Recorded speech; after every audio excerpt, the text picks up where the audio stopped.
qalbni kengaytiradigan, yurakni yozadigan, g'am tashvishlarni bulutini ketkazadigan amallardan bittasi bu sayohat. Sayohat degani albatta katta pulni sarflab boshqa chet o'lkalarga borishni tushunmaslik kerak. Tog'larga chiqib ketish, o'rmonlarga rihla qilish, sahrolarni kezish, qirlarga sayr qilish, tabiatni qo'yniga chiqish, tog' toshlarga nazarga solish, daryolarga bir tikilib o'tirishlik.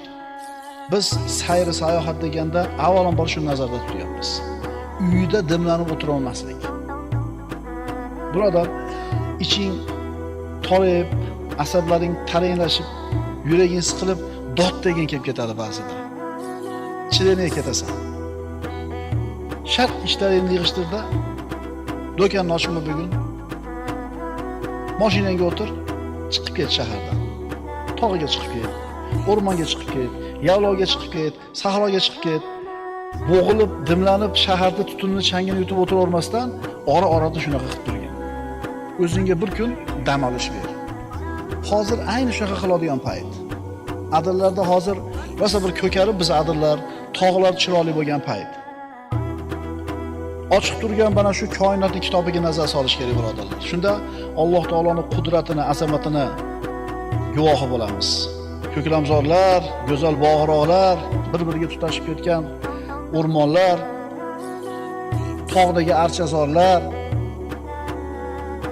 bularni bari sen bilan menga birodar Alloh taoloning qudratini, azamatini ko'rsatib beradi. Buni ko'rishing uchun uydan chiqish kerak. Birodar, uyingdan chiq. Shahardan tashqariga chiq. Atrofingdagi narsalarga qara, tomosha qil, fikr qil. Toqqa ko'tarildi. Baland toqqa ko'tarildi, uzoqqa nazaring tikib tur. Yozilasan. Kenglik insonning qalbini yozadi. Alloh azza va jalla jannatga siz bilan bizni da'vat qilgan paytda jannatni maqtab, uni kengligini aytadi. Astagfirullah va sari'u ila mag'firatin min robbikum va jannatin arduhas samawati val ard uiddat lil muttaqin. Taqvodorlar uchun tayyorlab qo'yilgan jannatga shoshilinglar. Qanaqa jannat u? Robbingizdan bo'lgan mag'firatga shoshiling, jannatga shoshiling. U qanaqa jannat? Kengligi osmonlar yerdan ko'ra keng. Jannat aytilganda uni kengligi aytilyapti. Birodar, tashqariga chiq.